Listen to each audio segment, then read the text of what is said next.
Senhor esteja convosco. Ele está no meio de nós. Proclamação do Evangelho de Jesus Cristo segundo Lucas. Glória a vós, Senhor. Naquele tempo, algumas pessoas comentavam a respeito do templo, que era enfeitado com belas pedras e com ofertas votivas. Jesus disse: vós admirais estas coisas? Dias virão em que não ficará pedra sobre pedra, tudo será destruído. Mas eles perguntaram: Mestre, quando acontecerá isto? E qual vai ser o sinal de que estas coisas estão para acontecer? Jesus respondeu: cuidado para não ser desenganados, porque muitos virão em meu nome dizendo: sou eu, e ainda o tempo está próximo. Não sigais essa gente. Quando ouvirdes falar de guerras e revoluções, não fiqueis apavorados. É preciso que estas coisas aconteçam primeiro, mas não será logo o fim. E Jesus continuou: um povo se levantará contra outro povo, um país atacará outro país, haverá grandes terremotos, fomes e pestes em muitos lugares. Acontecerão coisas pavorosas e grandes sinais serão vistos no céu. Antes, porém, que estas coisas aconteçam, sereis presos e perseguidos, sereis entregues às sinagogas e postos na prisão, sereis levados diante de reis e governadores por causa do meu nome. Esta será a ocasião em que testemunhareis a vossa fé. Fazei o firme propósito de não planejar com antecedência a própria defesa, porque eu vos darei palavras tão acertadas, que nenhum dos inimigos vos poderá resistir ou rebater. Sereis entregues até mesmo pelos próprios pais, irmãos, parentes e amigos, e eles matarão alguns de vós. Todos vos odiarão por causa do meu nome, mas vós não perdereis um só fio de cabelo da vossa cabeça. É permanecendo firmes que ireis ganhar a vida. É permanecendo firmes que ireis ganhar a vida. Palavra da salvação. Glória a vós, Senhor.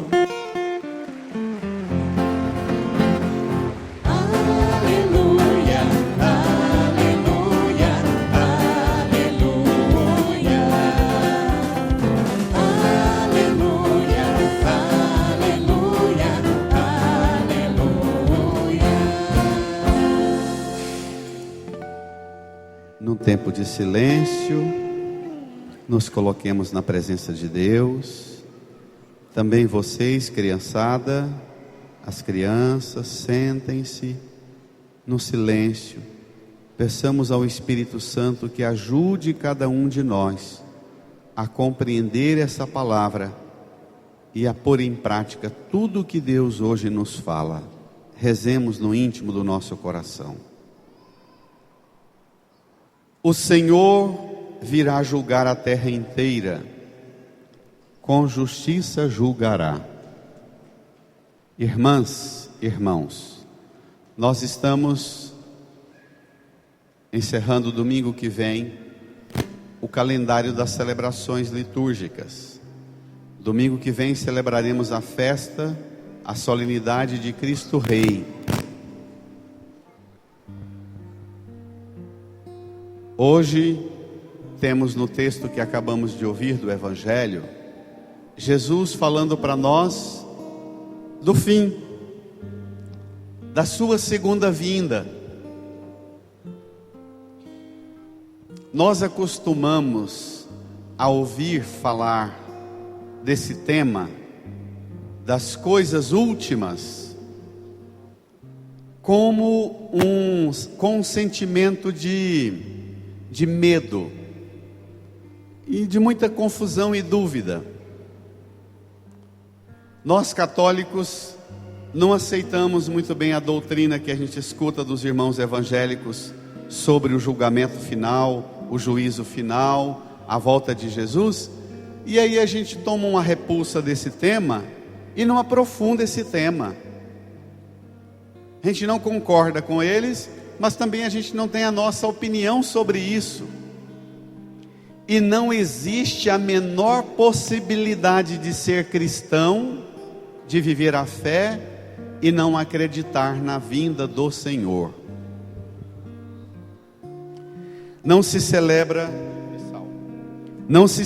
nenhuma Eucaristia no mundo sem invocar a vinda do Senhor. Daqui um pouco, depois da consagração, rezamos o Pai Nosso, e no Pai Nosso a gente diz: venha a nós o vosso reino, seja feita a vossa vontade.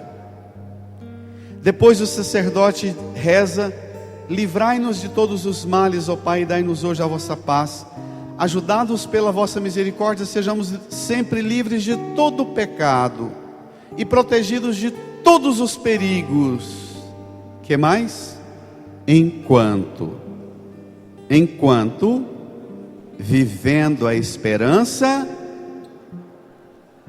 aguardamos, firme igreja, aguardamos a vinda de nosso Senhor Jesus Cristo.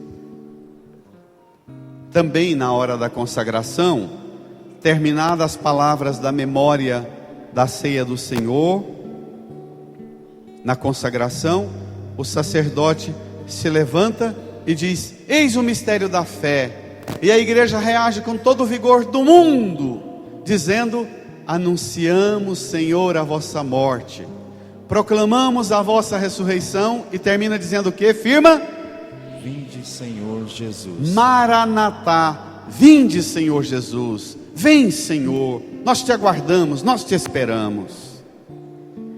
Todas as vezes que celebramos a Eucaristia, nós proclamamos a vinda do Senhor e aguardamos a sua vinda, diz Paulo. Ninguém celebra a missa esperando somente essa presença de Jesus real, no seu corpo e sangue, agora, no pão e no vinho, transformados em corpo e sangue dele. Nós celebramos a Eucaristia e recebemos Jesus imediatamente aqui dentro de nós. Mas essa Eucaristia que nós celebramos aqui,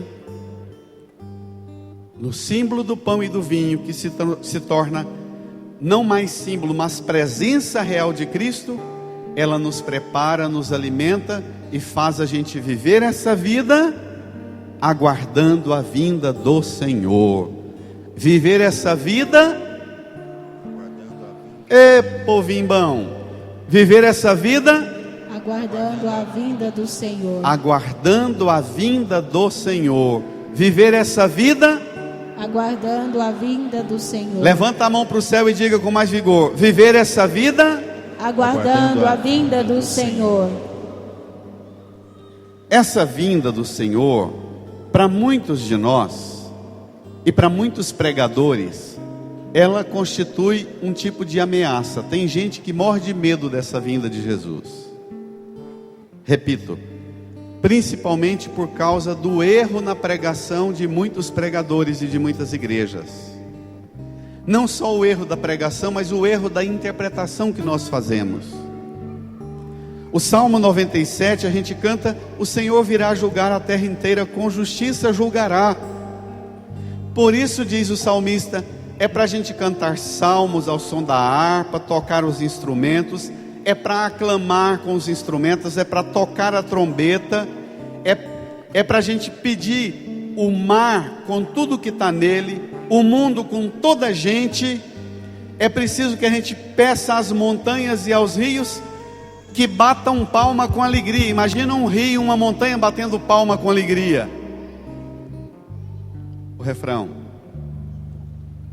o Senhor virá julgar a terra inteira, com justiça julgará. Vocês, bem bonito. O Senhor virá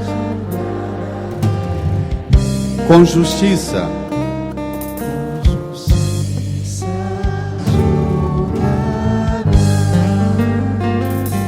Exultem na presença do Senhor, pois Ele vem julgar a terra inteira, julgará o universo com justiça e as nações com equidade. A primeira leitura, o profeta Malaquias termina dizendo que o Senhor virá como o sol da justiça, trazendo a salvação em suas asas. Presta atenção. Não espere a vinda do Senhor com ameaça e com medo, não. Aguarde a vinda do Senhor trazendo, como o sol da justiça, trazendo a salvação em suas asas. Canta, o Senhor virá. O Senhor virá julgar a terra inteira, Com justiça. com justiça julgar. A igreja, eleva a mão para o céu e canta. O Senhor virá julgar Tão bonito. com justiça julgar. Pegue o evangelho comigo, número 9. Evangelho de Lucas, capítulo 21, versículos do 5º até o 19. Domingo atrasado, nós estávamos com Jesus em Jericó, lembra? Zaqueu, lembra? Jericó estava a 34 quilômetros de Jerusalém. É o último trevo antes de pegar a subida do monte das montanhas que dão acesso para a cidade de Jerusalém. E em Jerusalém, o Monte Sião, onde está construído o templo.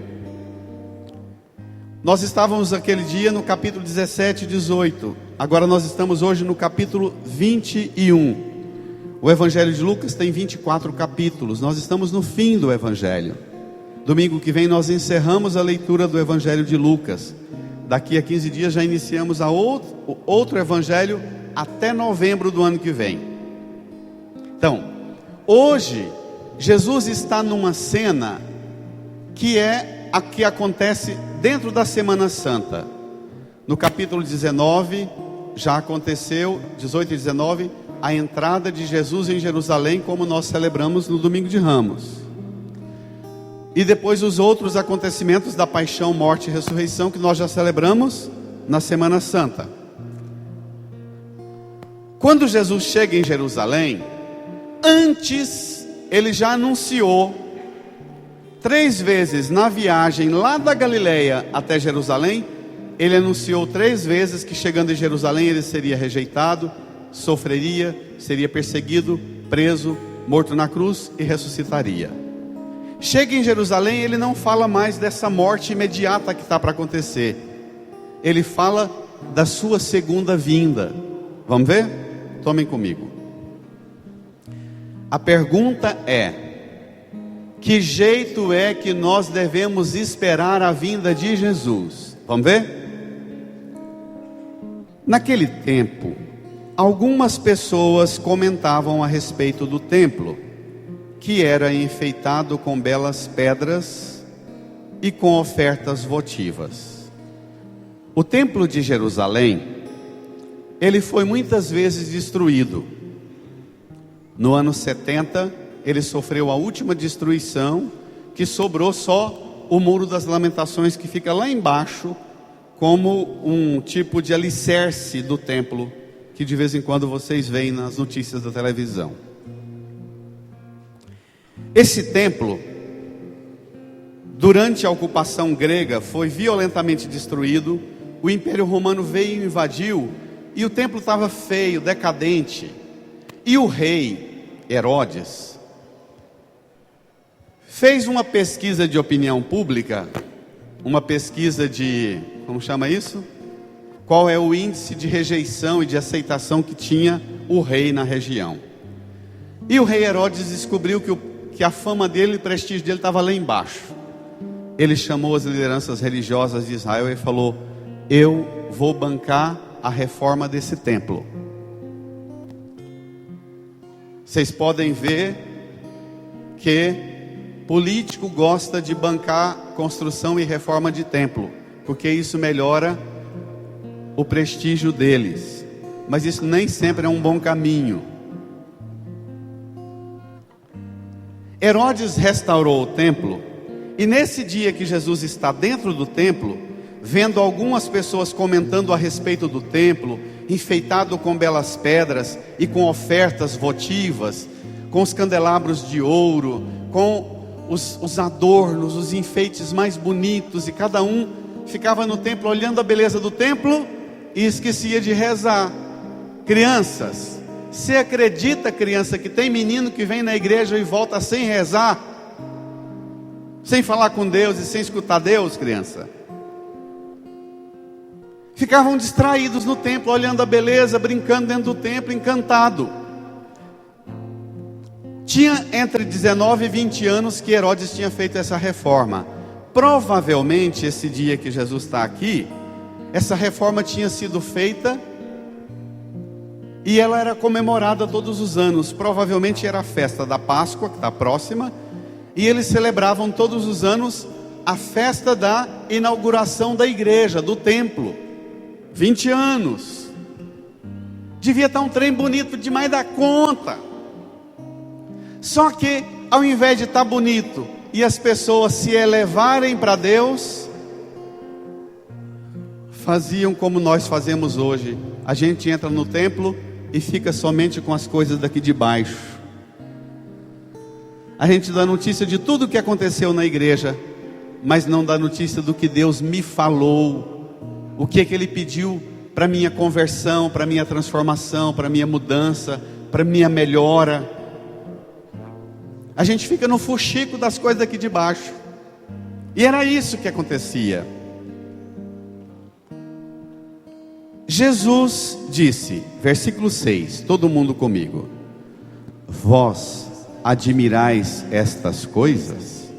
Dias virão em que não ficará pedra sobre pedra, tudo será destruído. Tudo será Destruído. Tudo será Destruído. Os irmãos evangélicos fazem uma interpretação disso, dizendo que o templo de Jerusalém foi destruído. Tanto é que a doutrina evangélica não tem nenhuma noção de sacralidade do templo, como nós católicos temos, porque eles falam que a partir da morte de Jesus, ressurreição, nós fomos transformados no templo do Espírito Santo, e hoje não conta mais templo, o que conta somos nós que somos templo. Mas também você pode olhar para você, a coisinha mais bonitinha do mundo, maquiada, arrumadinho, cuidadinho. Você pode olhar para o seu corpo e dizer para o seu corpo aquilo que Jesus disse para o templo de Jerusalém: não vai sobrar pedra sobre pedra também desse corpo. Crianças, essa vida passa. Tudo será Destruído. Semana passada fomos aos cemitérios contar histórias de pessoas grandiosas em nossa família, pessoas que fizeram coisas grandiosas. Está lá, só osso, nem couro tem mais. Passa. Não gastemos a nossa vida com as coisas daqui. Isso aqui passa. Isso aqui vai ser destruído. As pessoas que escutavam Jesus reagem. Versículo 7. Mas elas perguntaram: mestre, quando acontecerá isto? Leia, igreja. E qual vai ser o sinal que estas coisas estão para acontecer? Mestre, qual vai ser o sinal de que essas coisas estão para acontecer? Nossa, Jesus, o dia que essa igreja for destruída, esse templo, vai ser o fim do mundo para nós. Aí eu posso morrer, não quero nem viver nessa época.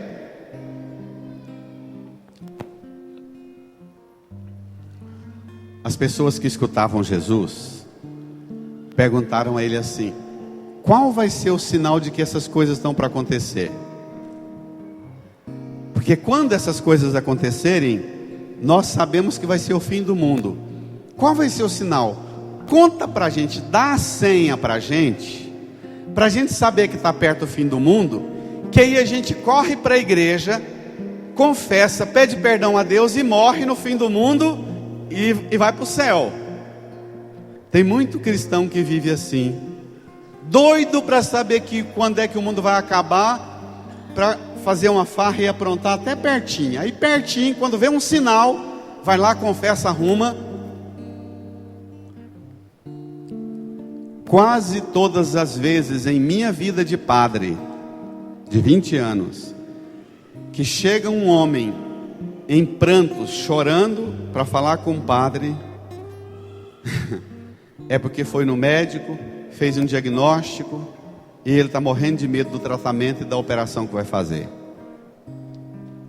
Aí ele vem chorando e dizendo: padre, mas vai dar certo, não vai? Fala: vai. Pode dar certo essa cirurgia, mas você vai acabar, rapaz. Um dia você vai acabar, não se iluda não. É engraçado como nós homens temos dificuldade de ter a nossa vida ajustada conforme o querer de Deus, agora, antes da desgraça, antes da tragédia, porque é bom viver em Deus. Nós buscamos a Deus quando o trem aperta, e aperta na pior. Isso existe? Então vamos ver o desfecho. Versículo 8. Do versículo 8 até o final agora, se você chegar em casa, pegar a sua Bíblia e ler o capítulo 16, 17, 18, 19, 20 até o final, você vai ver que essa fala que Jesus vai dizer agora dentro do templo é o último discurso público de Jesus. A partir dessa fala agora, ele não dirige mais para a multidão, não fala mais publicamente com ninguém, até a sua morte, e depois da sua morte, ele vai apenas se manifestar aos discípulos, aos 12, naquilo que a gente já viveu e viu na Semana Santa. Então, esse discurso de Jesus aqui, ele é muito importante, porque é uma espécie de a última fala de Jesus, publicamente, dentro do templo. Ela tem um peso enorme, ela é uma espécie de testamento, de documento para você guardar e pensar, o que ele falou por último? Foi isso aqui. Versículo 8, tomem comigo. Crianças, vocês também, vamos lá? Jesus respondeu: cuidado para não serdes enganados, porque muitos virão em meu nome dizendo: sou eu. E ainda: o tempo está próximo. Não sigais essa gente. Não sigais essa gente. Se aparecer alguém batendo a sua porta, dizendo que o fim do mundo está perto, que Jesus está voltando, prepara porque o fim do mundo está perto, Jesus diz: não sigais essa gente. Tem um monte de gente que seguiu essa gente, porque eles tocaram a campainha e falaram do fim do mundo e passaram medo. Tem um monte de católico besta que foi parar lá, não tem? Jesus fala: não sigais essa gente. Antes de aparecer um falso pregador, Jesus diz assim: cuidado para não ser desenganados. Quem bate à porta e diz: o tempo está próximo, eu vim para dizer para você que o tempo está próximo, eu vim para dizer para você que o fim do mundo está chegando, que Jesus está voltando. Jesus diz: não sigais essa gente. Versículo 9: quando ouvirdes falar de guerras e revoluções, não fiqueis apavorados. É preciso que essas coisas aconteçam primeiro, mas não será logo o fim. Irmã, irmão, esse tema da vinda de Jesus, ele não é fácil pregar sobre ele, e não é fácil entendê-lo. O desenrolar da pregação que eu vou estender agora daqui para frente, você vai ter que fazer um esforço maior para entender o que vem. E eu e você precisamos pedir ao Divino Espírito Santo para nos ajudar a entender a verdade do Evangelho.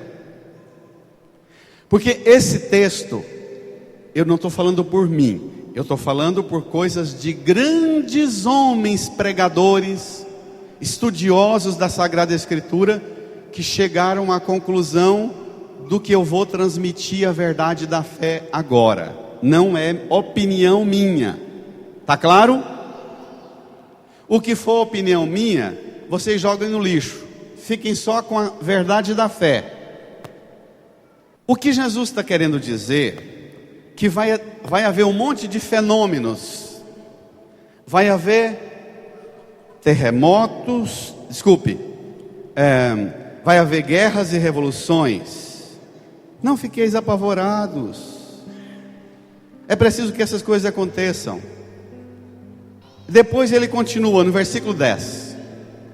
E Jesus continuou, leia: um povo se levantará contra outro povo, um país atacará outro país, haverá grandes terremotos, fomes e pestes em muitos lugares, acontecerão coisas pavorosas e grandes sinais serão vistos no céu. Antes, porém, que essas coisas aconteçam, para lá, me ajudem com a intercessão para que eu fale numa linguagem que você entenda. Quem interpreta o fim do mundo, o juízo final e a volta de Jesus, comumente interpreta a partir dos fenômenos da natureza, ou os fenômenos sociais. Terremoto, tempestade, não é? Hoje teve um lá na Nova Zelândia de 7,8, não é isso? Nós não somos guiados na fé por fenômenos da natureza, por catástrofes e tragédias da natureza. É isso que Jesus está falando. Nós não somos guiados na fé por guerras e revoluções, por fenômenos sociais. Você não pode permitir que sejam os acontecimentos da natureza ou do mundo que diga para você quando é que Jesus vem e que é hora de se converter. Você precisa ter uma outra conexão muito mais profunda com Deus, não a partir dos fenômenos. Olha, pode pegar pesado? Pode? Vocês reagem, porque o tema é pesado. Pode pegar pesado? Eu vou até subir aqui. Tem hora que dá vontade de ser igual muçulmano, bater de vara. Impressionante como nós temos dificuldade de entender isso que eu estou falando. Também a mim foi difícil entender isso. Se vocês soubessem a quantidade de pessoas que depois da missa vieram contar a historinha de fenômenos naturais que aconteceu na casa, e se isso é sinal do fim do mundo, significa que escutou a pregação, não permitiu que o Espírito Santo mudasse a opinião, ela foi embora guiada pelos fenômenos. Jesus está dizendo, não será logo o fim. Terremoto, tempestade, revolução e guerra não é sinal do fim. Não são os acontecimentos trágicos que definem para nós o fim.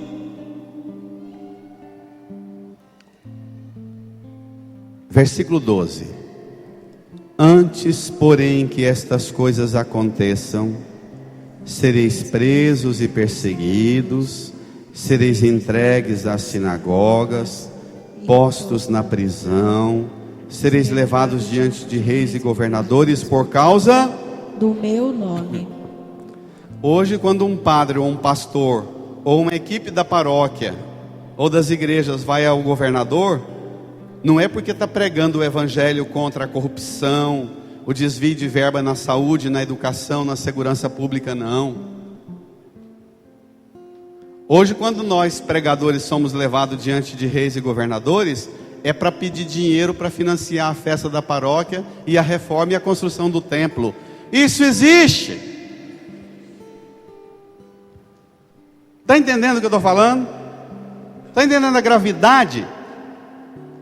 Jesus está dizendo que nós iríamos ser perseguidos, presos, nós seríamos levados diante das autoridades, para eles dizerem para nós: renuncie o que você está falando, e a gente dizer: não renuncio não.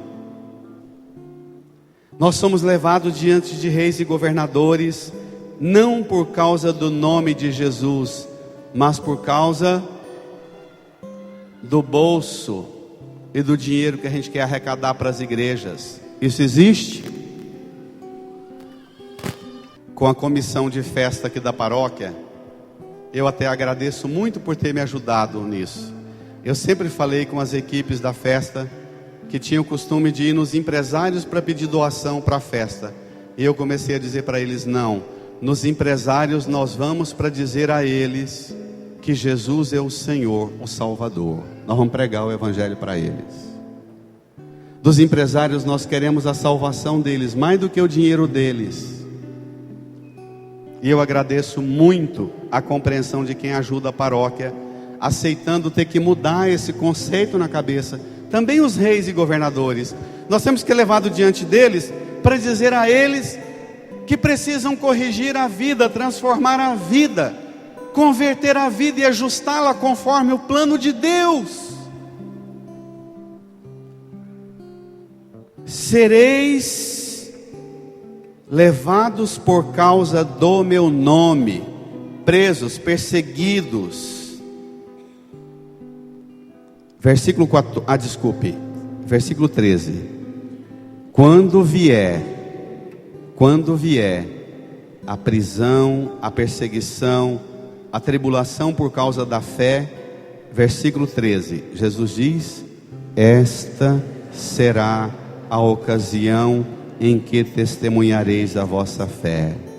Levante a sua mão para o céu e diga comigo: as tribulações em minha vida, as tribulações em minha vida são ocasiões perfeitas, para que eu dê testemunho de Jesus, Senhor Jesus.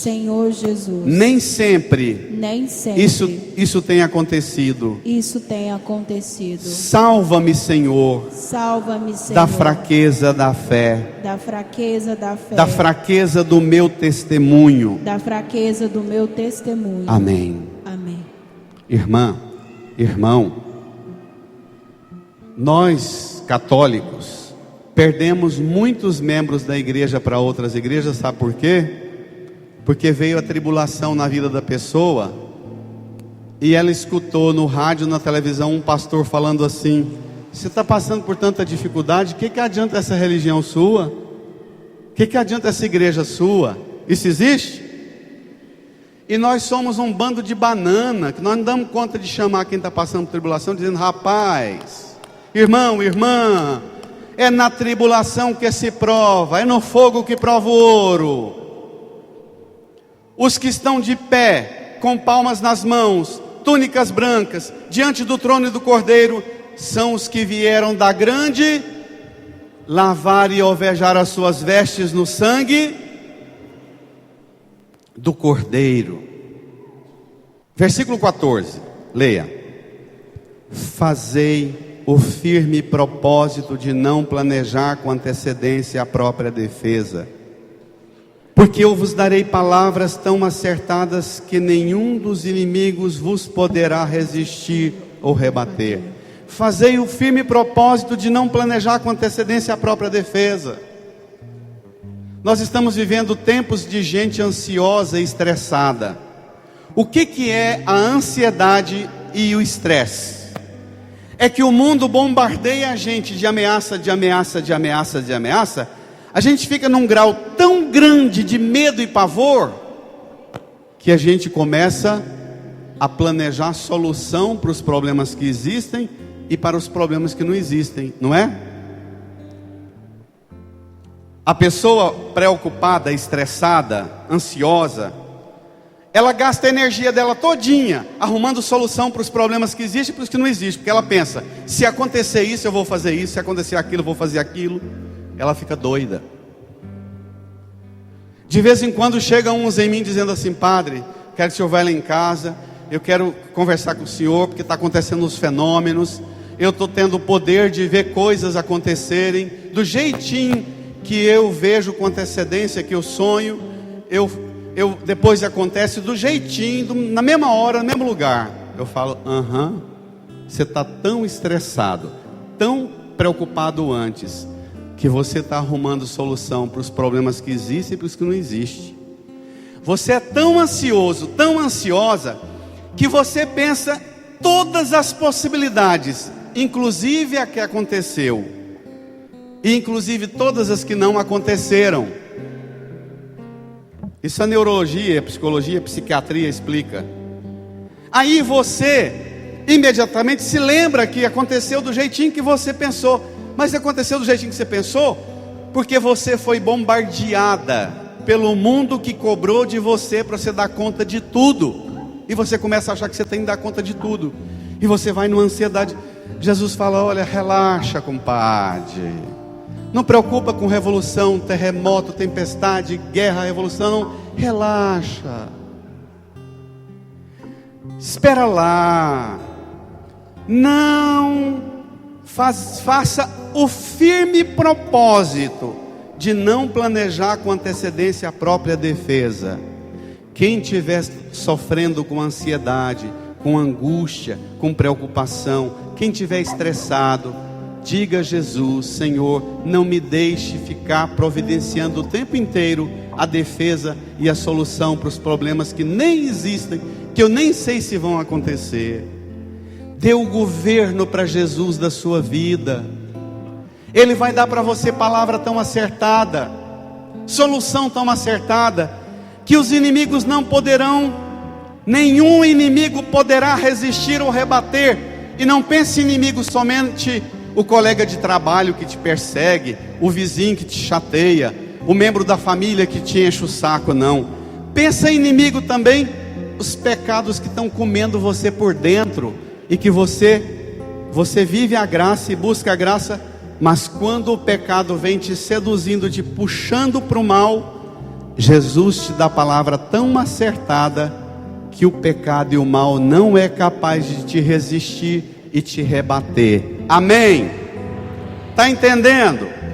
Está entendendo? Certeza?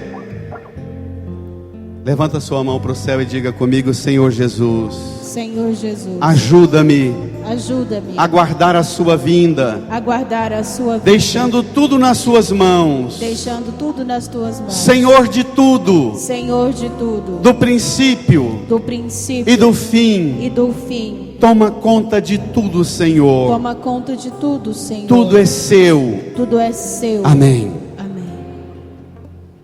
Versículo 16. Agora vem o problema mais grave, que muitos de nós não tínhamos pensado nele. Você às vezes fica morrendo de medo do fim do mundo, das guerras e revoluções, dos terremotos, das tempestades, das estrelas caindo, das tribulações que vão acontecer. Jesus manda você olhar para dentro da sua casa, como fez com Zaqueu.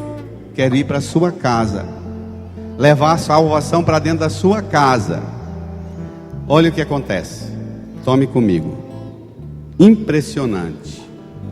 Versículo 16: sereis entregues até mesmo pelos próprios pais, irmãos, parentes e amigos. Opa! Diga comigo, o problema está lá em casa. Entendeu? Você, antes de pensar em enfrentar terremoto, tempestade, fim do mundo, o demônio com o rabo dele derrubando tudo, revolução e guerra, pensa na sua casa, nos seus pais, nos seus irmãos, nos seus parentes e seus amigos. Leia: e eles matarão alguns de vós. E tem gente matando a família mesmo. Às vezes não pega uma arma de fogo, vai lá e mata o pai e a mãe, o irmão, a irmã.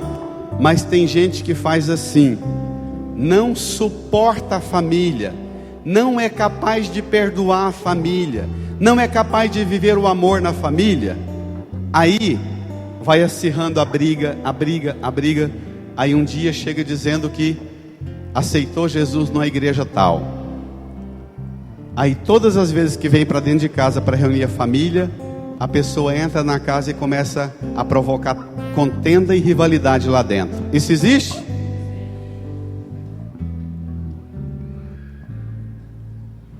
É desses parentes que Jesus está falando. Desses parentes que começam a dizer para o pai e a mãe assim: você não é mais meu pai, minha mãe não. Você não aceitou Jesus? Você não está dando dízimo onde eu estou dando dízimo? Eu conheço uns picareta, uns mala, que foi criado a vida inteira pelo salário da mãe, lavando roupa, que diz para a mãe assim: minha vida não avança. O pastor revelou na minha igreja que minha vida não avança porque você não aceita Jesus e não libera a bênção para mim. É disso que Jesus está falando. Você vai enfrentar dentro da sua casa um embate, porque vai ter gente dentro da sua casa que vai dizer para você: você não é mais da minha família, você não significa mais nada para mim. E não, aquela família para mim não tem mais nada. É isso que Jesus está falando.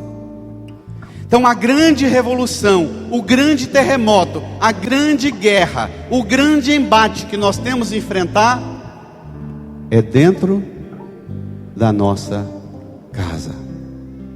Veja, versículo 17: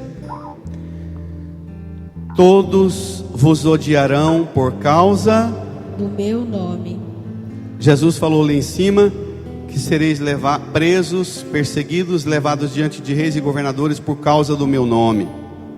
E agora diz: sua família vai te odiar por causa, todos da sua família vão te odiar por causa do meu nome.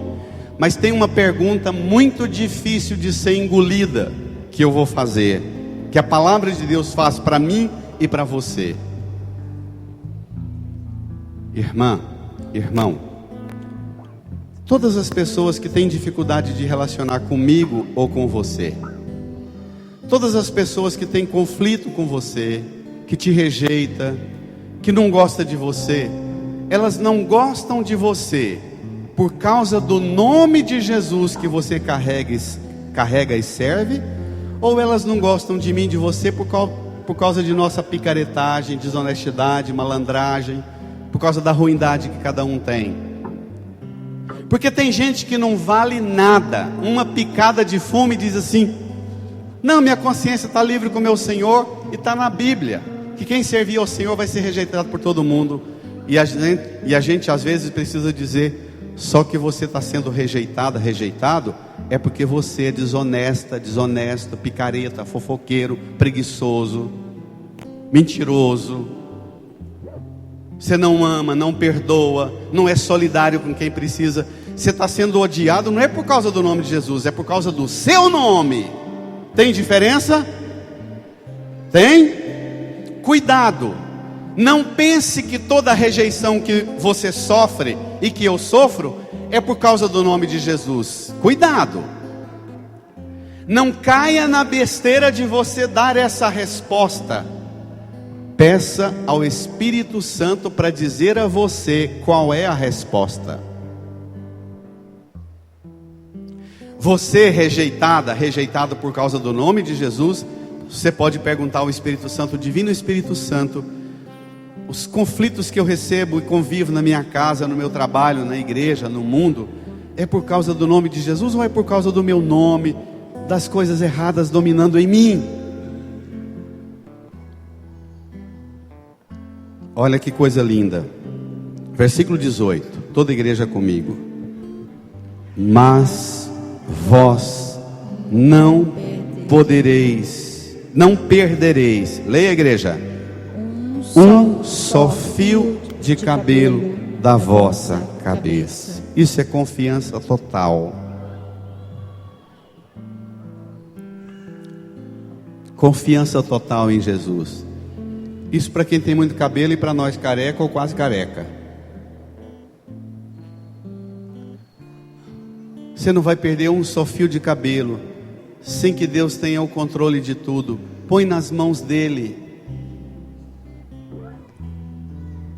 Tá bom, Padre, eu ponho nas mãos dele, mas como é que eu tenho que viver? Essa é a pergunta. O que eu tenho que fazer?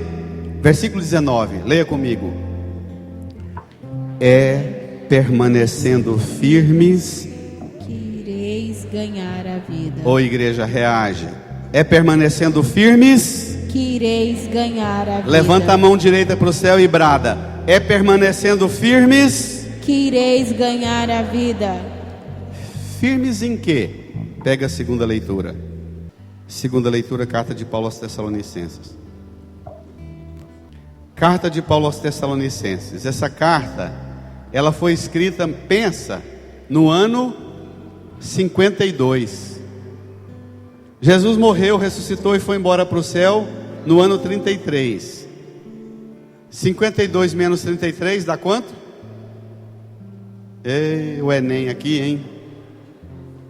O Enem aqui não ia ser Enem, ia ser Anem. Não adiantou ensinar nada. Dá quanto? 19.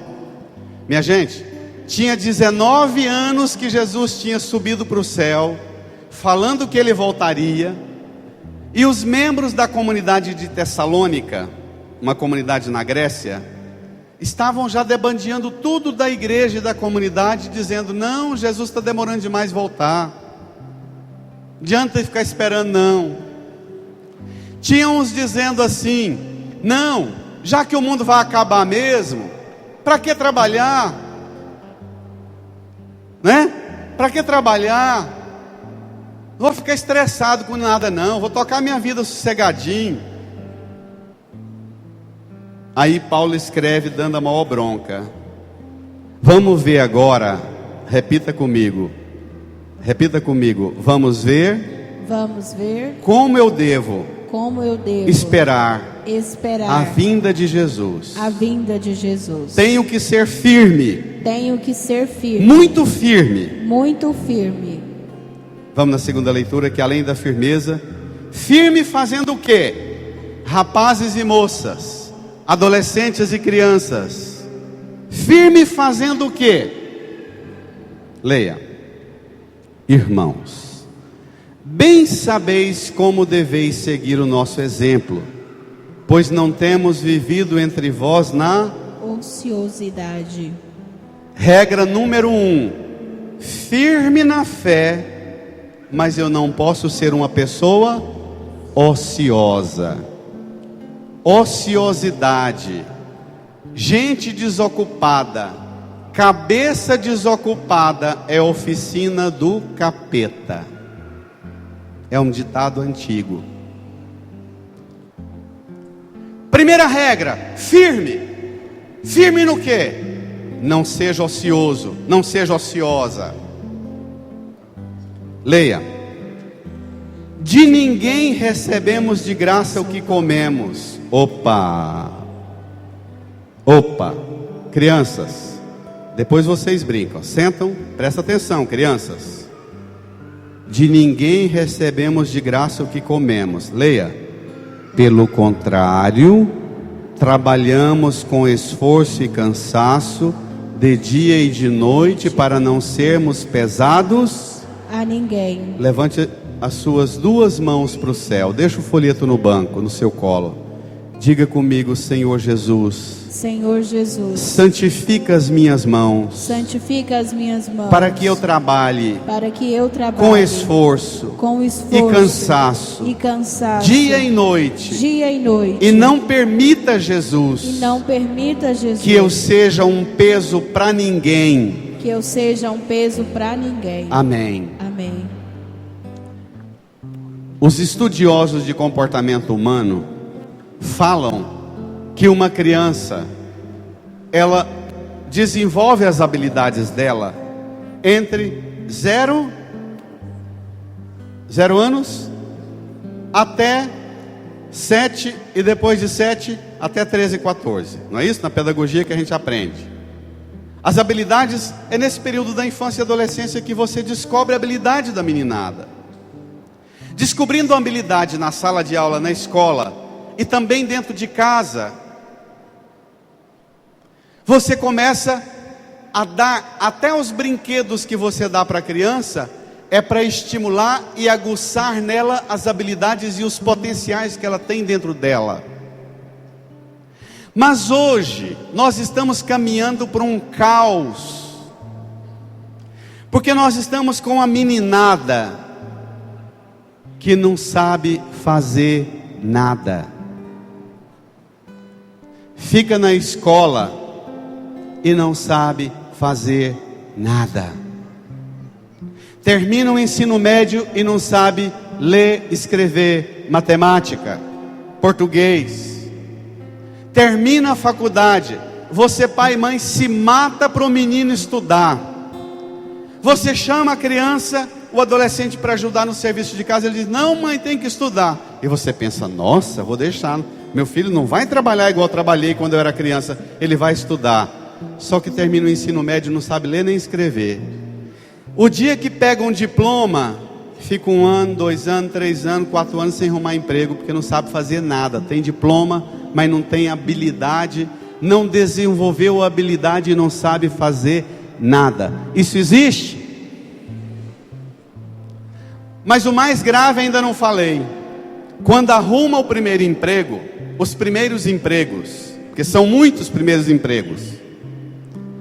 Quando arruma os primeiros empregos, chega lá no serviço, não presta para nada, sabe nada. Recebe uma bronca do chefe, do superior dele no serviço, volta para casa chorando, deprimido, e fala para o pai e a mãe, eu fui humilhado no meu serviço.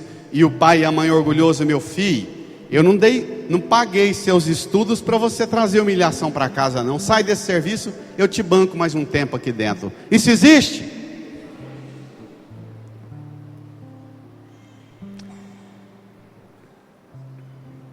Tem muito pai e muita mãe levando os filhos à perdição, porque deixa os filhos serem um bando de ociosos, inúteis, e acha que é o melhor pai, a melhor mãe, porque a filha ou o filho não presta para nada. Eu recebi de um grande empresário, estudioso da economia, da indústria e da produção no mundo, um artigo, um estudo, que nos próximos 20 anos, presta atenção jovens, nos próximos 20 anos, 90% da mão de obra que o mercado precisa hoje, o mercado não vai precisar mais. Primeiro foi a revolução da tecnologia na roça, que a máquina substituiu a mão de obra na roça e veio todo mundo para a cidade. Agora a quarta revolução, que eles chamam, vai deixar todo mundo na cidade sem nenhuma função do que fazer, porque a tecnologia, a robótica, as tecnologias de ponta do robô, a informatização nas indústrias e nos processos básicos de produção vai dispensar nos próximos 20 anos 90% da mão de obra. Quer dizer, o bando de ocioso vai aumentar, triplicar. Pai e mãe, está na hora de, além de estudo e diploma, você ensinar o seu filho que ele precisa dar sentido para a vida dele e dela, e que a regra número 1 para ser alguém que tem sentido nessa vida é pagar o que come, não ser pesado para ninguém. Põe seu menino, sua menina para ajudar você a cuidar da casa, guardar os brinquedos no lugar, guardar a roupa suja no lugar, lavar o tênis, lavar as vasilhas, ajudar a fazer a comida. Põe seu menino, sua menina para desenvolver habilidade. Isso não é trabalho infantil naquele processo de produção às custas de escravidão infantil, não. Mas acompanhe mais a sua criança e comece a dar a ela sentido e rumo para a vida, para que ela descubra quais são as habilidades para que ela não chegue aos 15, aos 20, aos 30 anos não sabendo fazer outra coisa senão malandragem. Leia, versículo 9. Não que não tivéssemos o direito de fazê-lo, mas queríamos apresentar-vos como exemplo a ser servido. Paulo diz: eu até poderia comer e beber sem trabalhar, outros fazendo comida para mim, eu até tenho direito, mas não vou fazer isso não. Versículo 10, leia. Com efeito, vamos igreja, reage, porque isso aqui é sério, igreja. Com efeito, quando estávamos entre vós, temos esta regra. Qual é a regra, igreja? Quem não quer trabalhar também não deve comer. Só os homens. Qual é a regra, homens? Só as mulheres. Qual é a regra? Quem não quer trabalhar também não deve comer. A partir de amanhã, pai e mãe, a partir de amanhã, de hoje à noite, volte para casa e ponha essa regra lá dentro da sua casa. Hoje.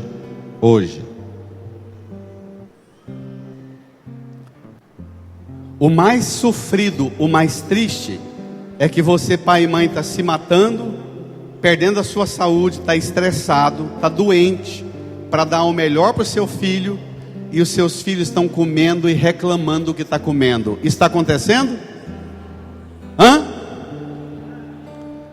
Você está se matando de trabalhar e o seu filho está jogando comida fora. Isso está acontecendo?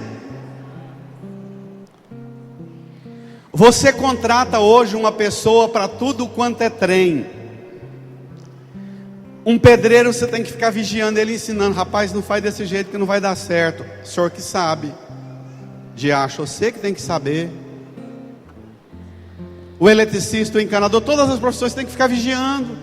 Senão faz ficar pior o problema seu. Quer trabalhar mal, trabalhar ruim, ganha muito. Quem não quer trabalhar também não deve.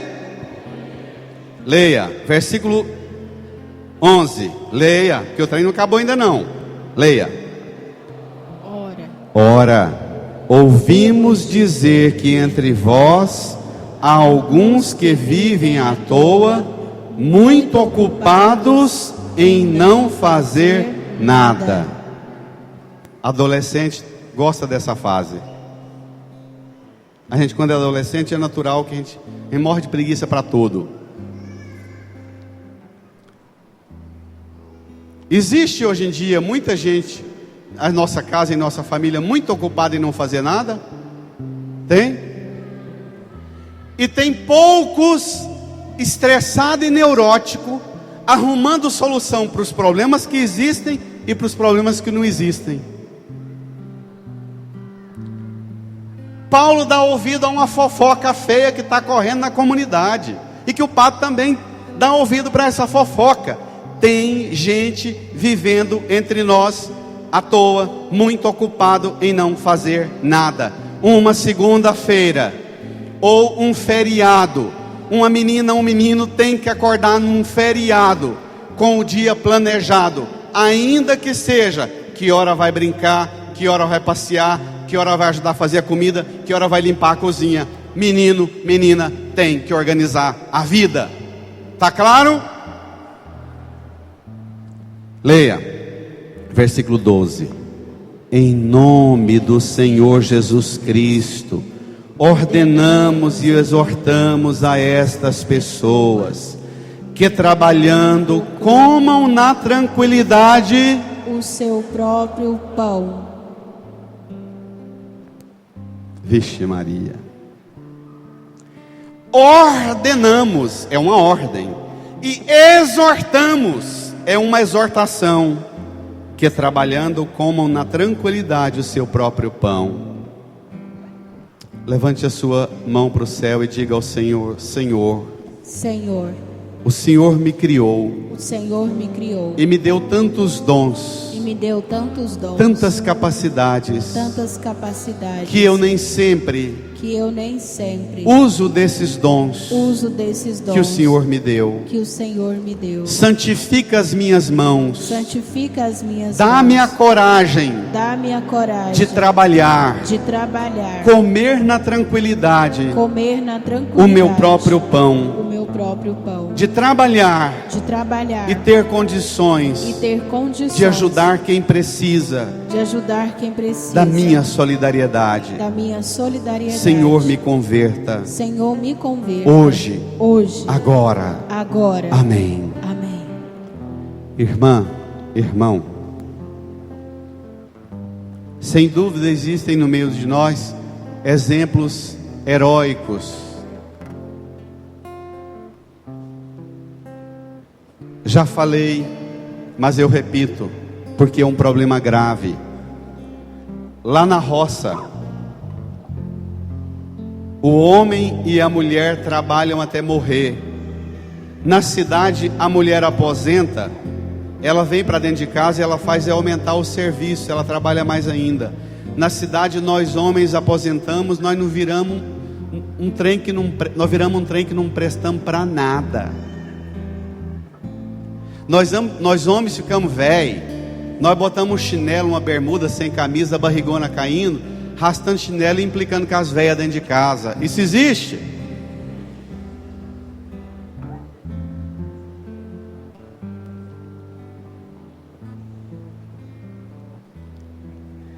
Minha gente, homens mais velhos comigo, adultos, jovens, homens que estão aqui, crianças, nós temos que ensinar para essa geração de meninos que estão vindo uma outra forma de ser homem.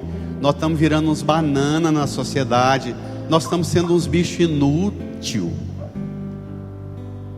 É feio demais um homem acordar numa segunda-feira sem ter o que fazer. Papai e mamãe ensinavam para nós lá em casa que a coisa mais feia do mundo era chegar uma visita dia de semana e ter um homem à toa dentro de casa. Quem teve a graça comigo de ter uma autoridade moral dessas, agradeça o dom de ter tido um pai e uma mãe desses. Mas está na hora da gente pegar esse vigor dos antigos que nós jogamos fora, em virtude de uma falsa doutrina de amor, em que nós deixamos os nossos meninos e meninas virar um bando de marmanjo inútil que não sabe fazer nada. Esses dias veio para mim um jovem, um rapaz, nem rapaz, é adulto, 38 anos, com cabelo e com as roupas, com as tatuagens, parecia um menino de 15, pedindo para mim uma oração poderosa, que o grande sonho dele é conseguir sucesso e construir uma casa para a mãe, para a avó, para a tia. Falei, o que você sabe fazer, rapaz? Ele falou para mim, eu sou artista. Falei, artista de quê, rapaz? Eu toco instrumento lá, falou o nome do instrumento. Falei, mas assim, para pagar o pão que você está comendo, sabe fazer o quê? Ele encheu o olho d'água e falou, nada. Falei, com beirando 40 anos, você não é mais um rapazinho não, rapaz. Gasta 3 horas tocando instrumento, mas o resto das horas trabalha de pedreiro, servente, eletricista, encanador. Arruma um trem para você fazer, não dá mais. Monta um restaurante, né? Chega uma hora que não dá mais não. Viu, músicos? Não dá para viver da arte, esperando que um dia vá lá no Faustão e no Silvio Santos e aí paga as contas de todo mundo, não. Chega uma hora que acabou, vira homem, paga a conta. Ou ao menos a metade da conta, mas paga. É feio. Nós perdemos a honra de varão. As mulheres estão bancando tudo. E tem um bando de mulher trouxa e besta, achando que elas vai prender homem, pagando as contas deles. Não vai, é bandido. Homem que vive às custas de mulher não é homem, é malandro. E tem um monte de mulher besta, achando que vai segurar ele, vai santificar ele, com jejum e oração ele vai mudar. Vai não. Se ele não paga a conta, ele não presta e não vai prestar. A regra para ter você como companheira, como esposa, como namorada, como noiva é: rapaz, cadê as contas suas pagas? Quem não quer trabalhar não serve para ser marido, não serve para ser pai, não serve para ser esposo, não serve para ser namorado, não serve para ser irmão. Isso é sofrido? É. Mas isso não é ser um robô nas fábricas do capitalismo, não. Isso é descobrir dentro de você os dons que Deus te deu para ajudar o mundo a ser melhor, para sentir-se útil. É ruim, é triste você ir vendo os anos passando e você não percebe utilidade nenhuma sua para o mundo. Para todo mundo é ruim, não é? Então, reage. Jesus vai voltar hoje, não no terremoto, não na guerra e na revolução, não na tempestade. Jesus vai voltar hoje através das suas mãos, trabalhando e construindo um mundo melhor. Amém. Amém. Incline a sua cabeça, põe a mão no seu coração e diga: Jesus, hoje o Senhor vai voltar lá em casa. Hoje o Senhor vai voltar para dentro da minha casa e da minha família. Hoje o Senhor vai voltar através do meu suor. Vai ser a bênção na minha casa o meu suor. Crianças, vocês também, crianças, depois vocês brincam, vamos rezar. Hoje Jesus, através do meu esforço, da minha dedicação, o Senhor vai voltar para a minha vida e para a minha casa. Eu vou ser útil. Eu não vou ser um ocioso, ociosa. Eu vou comer na tranquilidade o pão fruto do meu trabalho. Eu vou ajudar o mundo a ser melhor através dos dons que o Senhor me deu. Eu não vim para essa vida para ser um desocupado.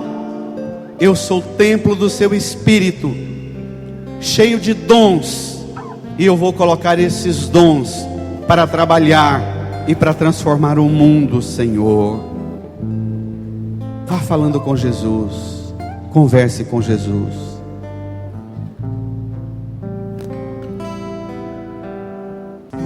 Espírito,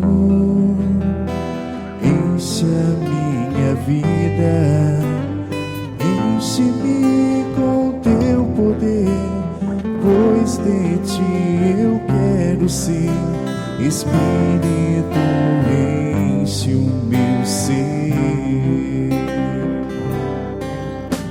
Espírito, enche a minha vida, enche-me com teu poder, pois de ti eu quero ser.